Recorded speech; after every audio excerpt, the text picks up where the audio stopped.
जी बेटे, हम जो है वो बात कर रहे थे डिस्क्रिप्शन के रिलेटेड के डिस्क्रिप्शन बेसिकली क्या है, जिसमें मैंने आप लोगों को बताया कि डिस्क्रिप्शन अपने क्लाइंट को, जो आपका यूजर है, जो आपका कस्टमर है, ठीक है, उसे जो है वो और ज्यादा गाइड करना अपने प्रोजेक्ट के रिलेटेड, अपनी बुक के रिलेटेड, अपनी प्रोडक्ट के रिलेटेड, ठीक है, ताकि वो आपके काम से हटो और आपके काम को जो है वो खरीदे, परचेज करे, ठीक है। ये सिंपल मानो में आपकी क्या कहलाएगी, डिस्क्रिप्शन कहलाएगी, ठीक है जी।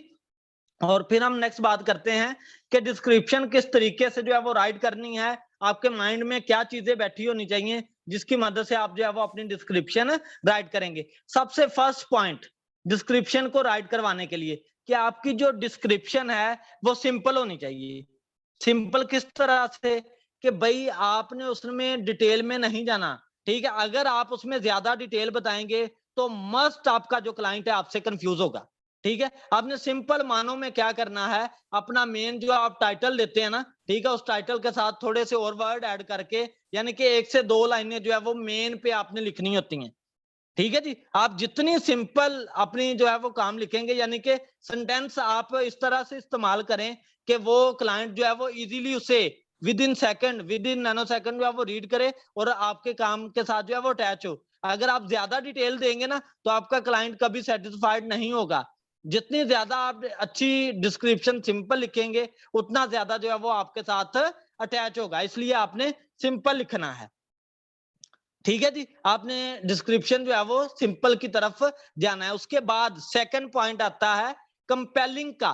कंपेलिंग का मतलब होता है कि आपने कंफ्यूजन डिटेल की तरफ नहीं जाना, यानी कि आप कोई भी चीज जिस तरीके से आप हाई कंटेंट या और कोई काम करते हैं तो आप रिटर्न में जो है वो बहुत ज्यादा डीपली डिटेल की तरफ जाते हैं। जब डीपली डिटेल देंगे तो जो आपका क्लाइंट है उसे समझ नहीं लगेगी कि असल में ये क्या चीज है।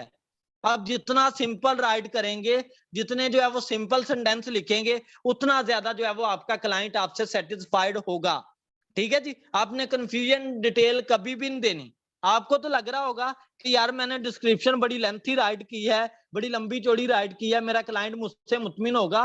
तो लंबा चौड़ा काम करने से क्लाइंट कभी भी सेटिस्फाइड नहीं होगा। क्लाइंट सेटिस्फाइड तब होता है जब आपने उसे सिंपल लिखा हो और क्वालिटी का लिखा हो। आपने अपने काम के अंदर क्वालिटी लेके आनी है। एक बात आप 10 सेंटेंस में कर रहे हैं और उसी 10 सेंटेंस को अगर एक सेंटेंस में आप राइट करवा दें तो क्लाइंट किसके साथ मुतमिन होगा, एक सेंटेंस के साथ। क्यों? क्योंकि आपने क्लाइंट का टाइम बचाना है, क्योंकि उसके पास इतना टाइम नहीं है कि वो जनाब ए टू जी आपकी डिस्क्रिप्शन जो है वो पढ़े, उसे फिर जो है वो बुक को परचेज करे, ऐसा नहीं है, ठीक है। जितना आप उसका टाइम बचाएंगे उतना वो आपके साथ जो है वो अटैच होगा, ठीक है जी। ये है जी आपका कंपेलिंग। कंपेलिंग का मतलब बेसिकली आपका जो है वो कंफ्यूजन डिटेल से जो है वो अवॉइड करना, वैसी डिटेल ना देना।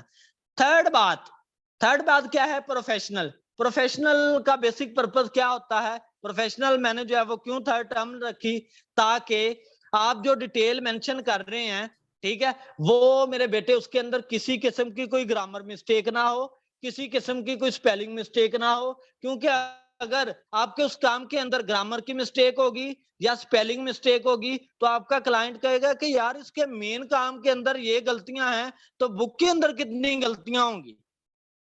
बात तो ओके हो रही है ना बेटे मेरी? ठीक है। क्या आपने ऐसी गलतियां कभी भी नहीं करनी अपनी डिस्क्रिप्शन के अंदर। जब आप डिस्क्रिप्शन राइट करते हैं तो आप मस्ट उसे जो है वो ग्रामरली सॉफ्टवेयर है उसकी मदद से आप उसे चेक कर लें, ताकि आपका काम जो है वो ए टू जी ओके हो, ठीक है जी। और वो चीजों में तो जरा भी गलती ना हो जो आपके क्लाइंट में मस्ट जो है वो देखनी ही देखनी होती हैं। हाँ जी। चलें जी, ठीक हो गया। चलें जी, नेक्स्ट हम चलते हैं बुक डिस्क्रिप्शन रिस्ट्रिक्शन की तरफ कि भाई आपको किन बातों से जो है वो रोकना है। मैंने इधर कि कौन सी चीजें आपने अपनी डिस्क्रिप्शन के अंदर राइट नहीं करनी। जैसे मैंने आपको जो है वो रोका था टाइटल और सब टाइटल में, ऐसे ही जो है वो मैं रोकने जा रहा हूँ डिस्क्रिप्शन के अंदर क्या क्या राइट नहीं करना, ठीक है। उसके बाद बकायदा एक पैटर्न से आपकी डिस्क्रिप्शन राइट करना सिखाऊंगा, फिर जो है वो डैडी जी एंड यानी कि लेक्चर जो है वो एंड हो जाएगा। सबसे first point, Amazon does not accept any of the following information in the description। कौन कौन सी चीजें, यानी कि आपने उसमें अपना फोन नंबर, ठीक है, physical mail address, email address, किसी भी किस्म का अपने मुतल्लिक कुछ नहीं बताना, ठीक है। अगर बताएंगे तो वो आपकी जो है वो बैड हैबिट्स में आएगा, बैड चीजों में आएगा, जिसकी वजह से अमेज़न आपको जो है वो नुकसान दे सकता है। तो ऐसा काम आप लोगों ने नहीं करना। आप लोग इन स्लाइड्स के स्क्रीनशॉट लेते जाओ, ताकि डिस्क्रिप्शन राइट करो तो आपके माइंड में ये सारी की सारी चीजें हों कि मैंने कौन कौन से काम नहीं करने। ये चीजें आप लोगों के माइंड में आएंगी कि मैं जनाब इसे राइट करूं, क्योंकि हमने YouTube चैनल्स देखे हैं ना, इस तरह के काम देखे हैं, तो उधर ये सारे काम चलते हैं, लेकिन Amazon में ये काम नहीं चलता, ठीक है। इसलिए मैंने ये सारी बातें जो है वो मेंशन कर रखी हैं। उसके बाद रिव्यूज, कोर्स और टेस्टिमोनियल, यानी कि हम उसे जो है वो बताएं कि मेरे जो है वो इतने रिव्यूज हैं, मेरे काम जो फर्दर मैंने पहले किया हुआ है उसमें इतने रिव्यूज आ रहे हैं, या कोई भी अदर जो है वो बातें उनके साथ जो है वो अपनी करें, ताकि वो उसे रीड करें और आपके साथ अटैच हो। ऐसा कुछ नहीं होता, ठीक है। Amazon कभी भी ऐसी जो है वो चीजों को अलाउ नहीं करता। उसके बाद जी रिक्वेस्ट फॉर कस्टमर रिव्यूज, हम जो है वो तरला डाल दे मेहरबानी कर जेड़ा भी मेरी रिव्यू नु पढ़े, जैसा जनाबे वाला वो चलता है ना कि, या आपको अक्सर जो है वो सबा के मैसेजेस आते होंगे सिम पे, ठीक है, मैं जी सबा हूं, मेरे अब्बू का ऑपरेशन है, मुझे जो है वो 50 रुपए का बैलेंस करवा दो। भाई बैलेंस नाल तेरे अब्बा दूर दा ऑपरेशन होना, ठीक है। इस तरह का तरला जो है वो आपने नहीं डालना अपने क्लाइंट को, ठीक है। आपने सीधी सीधी जो है वो बातें लिखनी है। उधर आपका काम जो है, आपका काम अच्छा होगा तो वो मस्ट आपको रिव्यू दे के जाएगा, मस्ट रेटिंग दे के जाएगा। रिव्यू मतलब सिंपल मानों में आपका कमेंट, जैसे यूट्यूब पे आपका कमेंट आता है उसी तरीके से जो है वो आपका रिव्यू होता है। हाँ जी, हाँ जी, मुझे भी लग रहा है मैं इसे जो है वो चेंज कर दूंगा। ये फोन स्टाइल जो है वो मैं चेंज कर दूंगा, थोड़ा सा मैंने बोल्ड रखा था, ये इस तरीके से हम देखते हैं तो ज्यादा परफेक्ट हो जाएगा।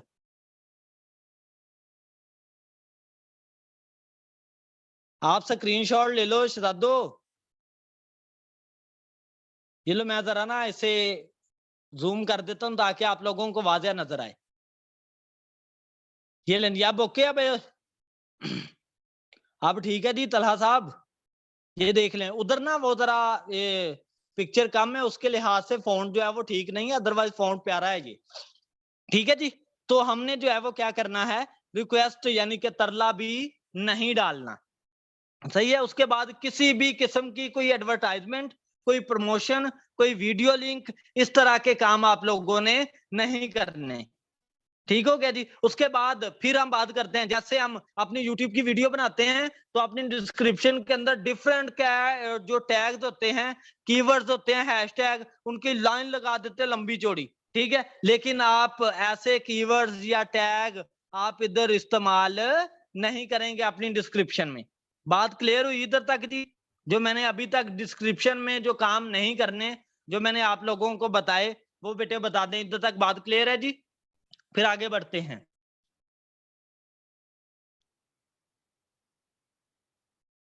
ओके है जी, चलें जी, गुड हो गया। अब चलते हैं जी नेक्स्ट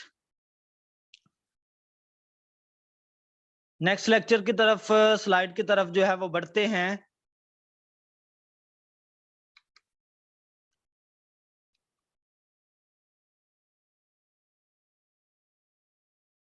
नेक्स्ट है जी, हम जो है वो इंट्रोडक्शन की तरफ। अब जो आपने डिस्क्रिप्शन राइट करनी है ना बेटे, वो डिस्क्रिप्शन 4 पार्ट्स में होनी चाहिए। कितने पार्ट्स में? 4 पार्ट्स में होनी चाहिए। फर्स्ट पार्ट आपका क्या आएगा? इंट्रोडक्शन का आएगा। फर्स्ट पार्ट किस चीज का आएगा? इंट्रोडक्शन का आएगा, जिसमें आप 2 से 3 लाइंस में अपने टाइटल को, अपने काम को जो है वो एक्सप्लेन करेंगे कि मेरा काम असल में ये है। जैसे कि मैंने ये बात अपनी डिस्क्रिप्शन में मेंशन कर रखी है, the best joke book ever and will entertain adult and children of all ages. This carefully curated collection includes new jokes, classic jokes, ठीक है जी। तो आप इस तरीके से अपनी बुक का जो है वो इंट्रोडक्शन देंगे। ये इंट्रोडक्शन पार्ट है, समझ लगी जी? ठीक है, आप इस तरीके से अपनी बुक का इंट्रोडक्शन जो है वो राइट करवाएंगे। फर्स्ट आपका पार्ट आ गया इंट्रोडक्शन का। उसके बाद नेक्स्ट पार्ट कौन सा होगा जी? नेक्स्ट पार्ट है जी ब्रीफिंग का। ब्रीफिंग किसे कहते हैं? कि आप अपने काम जो आप काम कर रहे हैं उसके मुतालिक जो है वो मजीद डिटेल देना, थोड़ी सी जो है वो ज्यादा डिटेल देना। ठीक है, जैसे ये मैंने मेंशन कर रखी है ये डिटेल, ठीक है, ये आपकी क्या कहलाती है, ब्रीफिंग कहलाती है, ये सेकंड पार्ट है।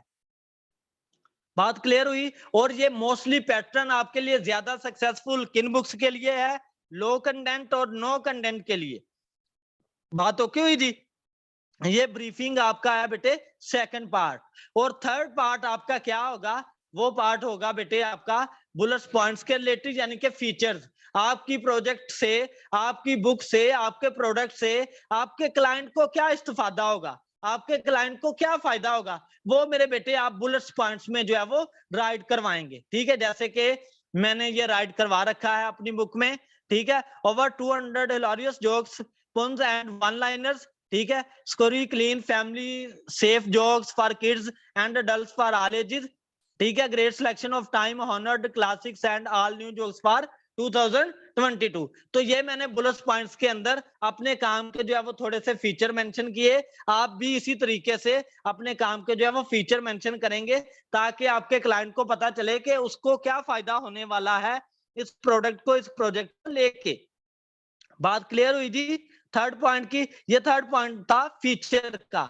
और फोर्थ पॉइंट आपका क्लोजर का आता है, यानी कि फाइनल।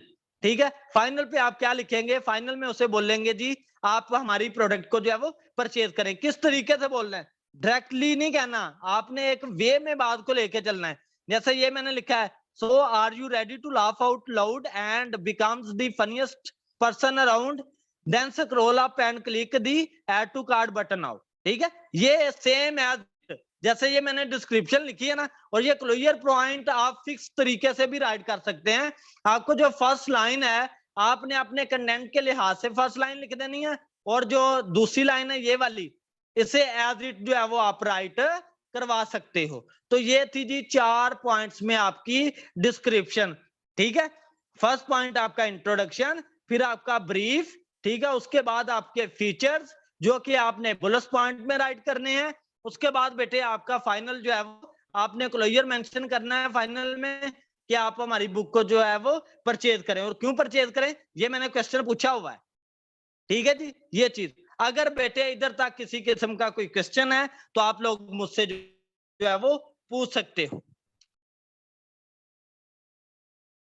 ओके है बेटे, सबको मैसेज तो कर दो ओके का, अल्लाह के वलियो। Okay sir. ठीक है जी, एंड है जी, फिर एंड करें लेक्चर को।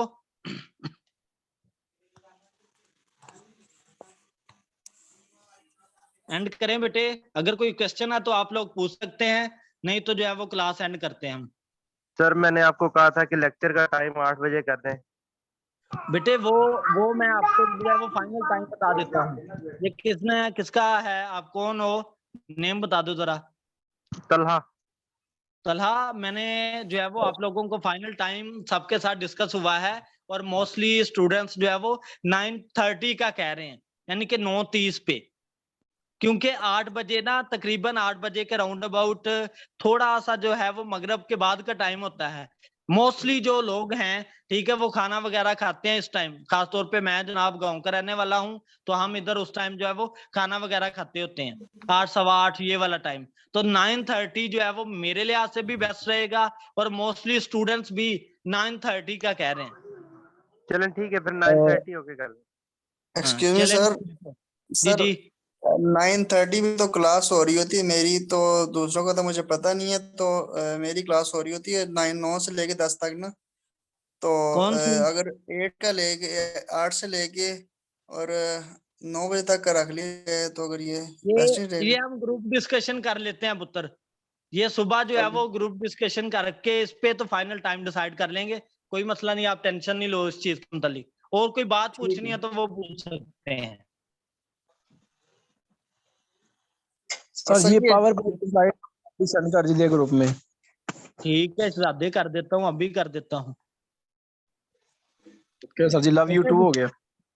चलें जी, गुड हो गया। चलें वो लास्ट आपको एक अपनी जो है वो गजल सुना के एंड करता हूँ, ताकि मैंने आपको बोला था। ठीक है, और आप लोगों के प्यार के रिलेटेड है जी ये। जो आप लोगों की मोहब्बत मेरे साथ है उसी के मुतल्लिक है जी। रोजे अजल से है, रोजे अजल से है, ये जिंदगानी आपकी है तो मेरे पास, लेकिन है निशानी आपकी। इस करम के कहाँ था काबिल अब बंदा नवाज, आपने अपना बनाया मेहरबानी आपकी। पहले जानो दिल लिए फिर ले लिया इमाम भी, और अब किस ताड़ में है ये जवानी आपकी। गैर की महफिल में मुझसे हाले दिल मत पूछिए, दास्तान मेरी नहीं ये है कहानी आपकी। आपकी उल्फत में हम दिल से गए जान से गए, क्या करें फिर भी ना जाए ये बदगुमानी आपकी। तू है ए अजमत हमारा चाहे तू जैसा भी है, तू है ए अजमत हमारा चाहे तू जैसा भी है, इतना सुनना चाहता हूँ मुंह जुबानी आपकी। रोजे अजल से है ये जिंदगानी आपकी। चलें जी, बहुत शुक्रिया बेटे।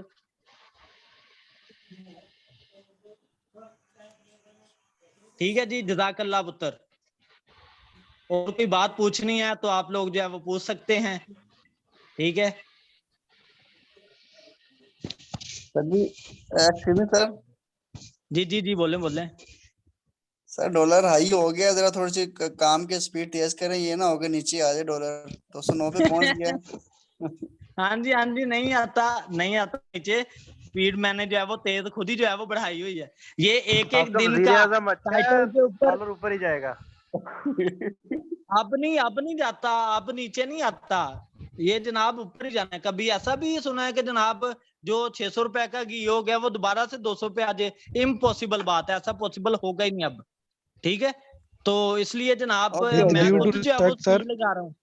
सर विद ड्यू टू जी जी रिस्पेक्ट घी नीचे आ जी रहा जी, है, बहुत हाँ घी जी, नीचे आ रहा है सर, आजे यार घी की कसम कीमतें नाल। नीचे आ रही हैं सर। फिर दुआ करें ना डॉलर ना बढ़े। यहाँ पर हमारे दोस्त दुआ करें डॉलर डॉलर बढ़े। बस डॉलर आप चलो हो अल्लाह बस, खैर करेगा। बाकी